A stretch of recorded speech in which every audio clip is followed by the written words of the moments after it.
What's up, people? Happy Tuesday. Hope all you're having a great day. I fairly enjoyed this episode. I somewhat enjoyed it. To an extent. Um, so the Sam and Patrick scene. Here's my thing. I would love for Sam to marry Patrick, divorce Jason, marry Patrick. I'm a Jason fans to an extent as well. Sometimes I just over the years I got sick and tired of the show being centered around Jason, Sonny, Carly. Like it got annoying. So I love the fact that they show some variety over the years since Ron and Frank took over. Even though some of their storylines were trash, but still they did show variety. But I feel like all super couples are not in game. You know what I mean? Just because they're a super couple or whatever, like Sonny and Carly, Luke and Laura, all those relationships were great at one point. But that was all past. Like Luke and Laura were great back in the day. Back in the 80s and the 90s, they were great. But when they divorced in 2001, that should have been the end of that. There should have been no reconciliation between the two. That should have been done because they both moved on. I love him better with Tracy. He's a much better character when he's married to Tracy. I love it because they complete each other. You know what I mean? Like they look good together because they're both opposites. She's the rich, spoiled heiress, and he's a drunken bum. Who's a con man and stuff like that. It works perfectly, and they're comical together. It's a different dynamic when you get older. And I feel like Jason and Sam are completely different now. So I feel like she was better off with Patrick right now. I actually like their relationship. But since Jason Thompson is leaving, and I don't think that they're recasting the role of Patrick, so I already know that that relationship not gonna work. They're not gonna get married most likely. But I was hoping for it, because I like the whole dynamic. Um, I would have thought that Sam, when she moved in with Patrick and stuff, they would have, like remodeled the house. Because all the furniture is still the same from when Robin lived there. So I figured that she would put her own touch on the place. New couch, new decor, maybe a new paint job in the living room. Something to make it her own. You know what I mean? Since it is now her home, well, temporarily, I guess, until Patrick leaves. However he leaves, I guess he's leaving town or whatever. But I do like them together. They're nice together. They suit each other. Even though some people feel she doesn't act herself around Patrick because she's not the adventurous Sam, but she has shown some adventure when she was with Patrick. She's shown some adventure to her, just not as much. But people got to remember, she has a son now. She can't do all that crazy shit that she used to do with Jason, chasing Jerry Jacks all the way to Mexico. She can't do all of that stuff. She has a son to think about. And at the end of the day, that's what's important, her child, not the adventures. She got to slow down on that. That's what some fans have to, understand about Sam. She has to kind of have a quiet life. I don't see her as a housewife, though. Sitting at home baking cookies. I don't think that's her style, of course, but as far as putting herself in danger on a regular basis, she needs to cut down on that. If it, she just has to stop doing that sometime because, she has a child. And when you have kids, kids change your lifestyle. You can't go out and drink and party and all that other crazy shit that you used to do. It's just like you have to slow it down. Not to say that you have to stop doing that, but you got to slow it down. You can't go out. You can't do things, especially when you got an infant child at home, you know? Um, so anyway, I like them as a couple. Too bad it won't last. But I don't know what's gonna happen with her, Jason. I don't know what's gonna happen with that. I honestly don't know. But I get where Sam was coming from. She was saying how the Jason that she knew when he died is not the Jason that she knows now that came back. When she's around Jason, she feels like he's more of a buddy than her husband. She doesn't have that same emotional connection that she did. She feels differently now. And I think the reason she feels different because some time has passed. I mean, it's been 3 years since Jason got shot. So of course time has passed and she's had other relationships. So her viewpoints have changed, which is normal. Maybe her and Jason will get back together. I don't know. Who knows? But anyway, it's good to see Morgan getting some help. Hopefully Dr. Maddox can help him. And it was great to see Christina back supporting her family, being there for the holidays. That was wonderful. And of course, Morgan had a request of Carly, which was to help Kiki get out of her little legal situation. And it was even good to see Bobby. Bobby, they need to start giving her a storyline, some type of romance or something. Like, I don't know what's going on with her and Scott and all this other mess. I don't know, but they need to give her a storyline. She went out to go get some Thanksgiving food or whatever because I guess they're going to have Thanksgiving at the hospital. So I like it. It's untraditional. It's unorthodox for all of them to have. But that's what I love about soaps because everything is so unorthodox. Like the Quartermains always having pizza on Thanksgiving instead of a traditional meal. They always come up with some excuse every year as to why they can't have a traditional meal. Like last year, I think the food was poisoned or something like that, and they all couldn't eat it. They had to throw it all away. So of course, Alice had to order pizza. I love it. It's unorthodox and it's untraditional, and that's what I like about this show because they do crazy shit. So, it is what it is. Because the rest of us, we have traditional Thanksgivings where we're all around the table having turkey and ham and stuffing. We have the works. You know what I mean? That's what we have. We have traditional. Whereas on General Hospital, it's untraditional. Like having Thanksgiving in a hospital room. You know what I mean? It's kind of funny and it's fun at the same time. Some people might say, what kind of shit is this? But at the same time, I look at it and I say, this is kind of cool. Like, I might want to do that one time. I mean, it's kind of fun to have pizza and shit on Thanksgiving instead of the traditional crap. Because I'm not a big turkey person, not unless I deep fry it. I was thinking about doing that this year. I was thinking about deep frying the turkey and wrapping it in bacon. I was thinking about doing that. I know it sounds like a heart attack, but at least I die happy. That's all I'm saying. But anyway, yeah, I enjoyed it. The Corinthos family having their little Thanksgiving in the hospital. I enjoyed it. Um, what pissed me off about that scene where they all were having Thanksgiving in the hospital room in Morgan's room was Sonny. Sonny made that whole speech, his whole toast about him.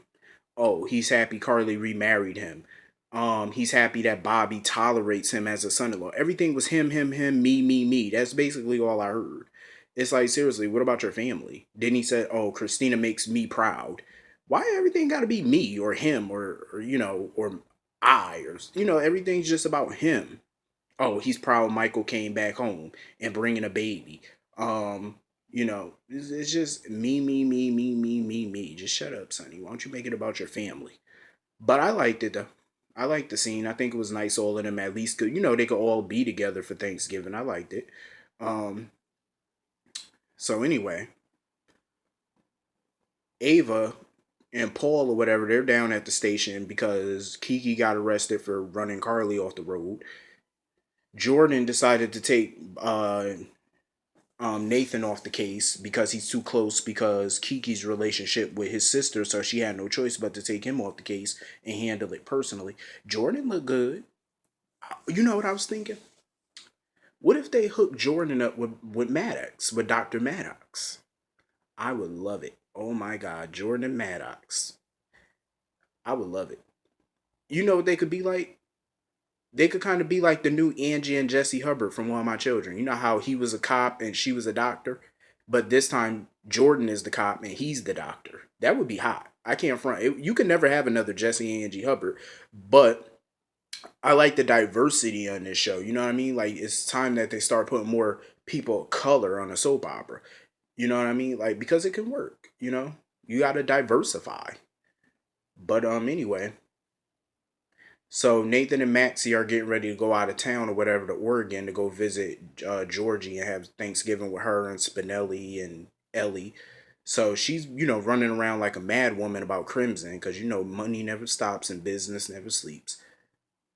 I wonder when or if Maxie and Nathan are going to get married. I wonder when that ring is going to come. But I love the fact that Maxie was there to support Lulu in her time of need. But anyway, before I get on to that, so Ava and Paul came down to the police station separately. Um, and Ava kept saying how she gonna give Kiki a lawyer, and Kiki didn't want shit from her. She told her, "I would rather go to prison than accept anything from you." I was shocked when I seen that scene. I said, "Wow." She hates her mother that much that she would rather go to motherfucking jail than to take a handout from her. I said, wow. I'm sorry. I know that I hated on Kiki for a long time, but I'm starting to like this bitch. I really am. She's starting to grow on me. I love it. I love it. I love her scenes. I just love it. Like she's standing on her own motherfucking too. She finally got a job. She's doing something right. And I love it. It's about time. This is what I wanted for this character. I wanted the writers for years. I wanted for the past couple years, I wanted RC to make me care about this character. Make me like her. Make me care about her. Make me feel something for her other than fast forwarding her scenes. Like make me feel something. If you're gonna have her in the show, make me care. And these are what the writers are doing. They're making me care. And I like it. I like it. I salute it. Um, and that's when Carly came down and decided to drop all charges against Kiki. So Ava was grateful, but you know it was fake. Um, she was grateful to Carly or whatever, and Ava asked Kiki to come home with her and have Thanksgiving with her and Avery. Kiki did not even look in Ava's direction. She straight up ignored Ava and kept looking at Carly and then gonna ask Carly, how's Morgan? I said, wow. She didn't even look at her mother. She just talked to Carly like Ava wasn't even standing there. Like she was just a ghost. I said, wow. I loved it. I loved that entire scene. It was ridiculous. Like it was ridiculously funny. I said, wow, the disrespect is real. Like seriously. She just straight treated her mother like she was a stranger. And then Carly said, oh, you want to come with me? I said, wow. The look on Ava's face was like her whole soul just jumped out of her body. Like seriously, that facial expressions were priceless. Um so anyway, Lulu, Lord have mercy. Lulu and Dante. So she came to the apartment to get her stuff and to drop off the separation papers. Dante comes home, Maxie leaves. Dante told Lulu, I didn't want the separation. I said, he told her that he said that if she can't trust him, that the marriage is over. That's what he said. So she says she feels like she wants to trust him, but right now she can't. So Dante said he wants her to come home. She says she can't sleep in that bed. She can't sleep in that apartment. So he offered to get a new place. He said, well, let's get a house. And I wanted to jump up and clap. I was like, it's about time that y'all acknowledge that you need a new place.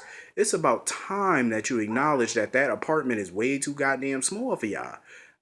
I said, goddamn, it's about time. Like, this is what I've been saying for how long now? A year, 2 years? My lord. Felt like I just been talking to a wall. And they finally listened. I said, hallelujah, bravo. Thank you, Jesus. It's about time somebody listening in this bitch. Get a new apartment. Get something. All you need is a 3-bedroom apartment. Y'all be Gucci. Anyway. But she not having it though. Dante act like she's supposed to just forgive him and move the fuck on. It's like, okay, that'd be different if it was with a random bitch. But the fact that you fucked her cousin in her bed, where she lays her head, and you got that bitch sleeping on her side of the bed, are you crazy? There ain't no way she gonna forgive you for that. It's gonna take a very long time. And you're lucky all she did was file for separation, not divorce. And for him to throw out accusations saying that she's gonna try to keep him from Rocco, that's not true. I don't believe Lulu is that spiteful. After everything they went through to get Rocco, I doubt she would keep Dante away from him. Lulu's not that spiteful.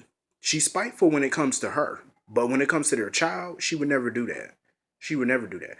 Dante's not a danger to her son, so she would never feel obligated to keep him from him.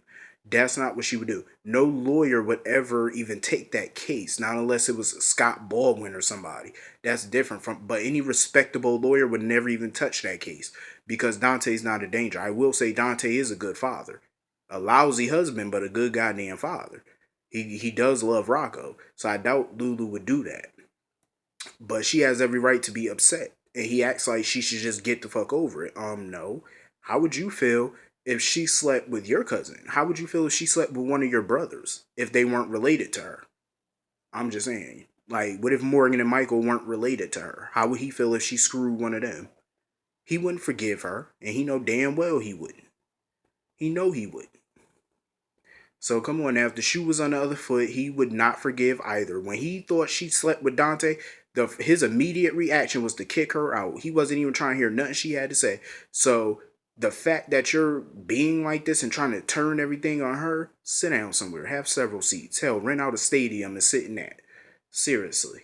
He has no goal. He has the nerve to sit there and act like she's supposed to forgive him just like that, or because he apologized. After the 100th time of apologizing, at some point it becomes redundant. It becomes tedious. Like, seriously, stop apologizing. Just give her the space that she wants and move the fuck on. And it don't help that you keep being around Valerie. That don't help either. So they need to fix it. Find a way to fix it. Go to marriage counseling. Keep Valerie away from you. How about that? Do something. Let that bitch leave town. Something. So anyway, moving on from that. What else happened in this episode? Carlos. How the fuck is he back? I like the actor that played Carlos, but I felt like it was ridiculous to bring the character back, seeing as how he got shot 4 fucking times in the chest. He told me he faked his death. How? How? Did Paula help him? How did he fake his death? He got shot point blank in the chest 4 times. How the fuck is that possible? I don't see how they brought him back. And now he's assuming that the baby is his. I'm just over this storyline. I'm over it. This storyline, the Jason storyline, I'm over it. It's like, because this one really don't make no sense. How long ago did Carlos get shot? That was months ago. How the fuck is she supposedly pregnant with his shot? It makes no sense. So now he basically want her to leave the country with him. Bruh, please, you might as well hop on your little boat and go out to Mexico somewhere, because she ain't going nowhere with you. But she do need to be honest with Michael. So Michael came to pick her up or whatever, and she told Carlos he had to leave because Felix was coming back the next day. But Carlos is hell bent on staying. How? I don't know. But I don't know what they plan on doing with this storyline, because this shit is just retarded to me. I don't know. But she look like Sabrina look like she about to pop any day now. Good luck. So anyway, I think that's everything in this video. I think so. I think that's everything in this episode. If I'm forgetting something, just let me know. But I think that's everything. Um. So anyway, I hope all you have a great day. I'll see you all tomorrow. Have a great day.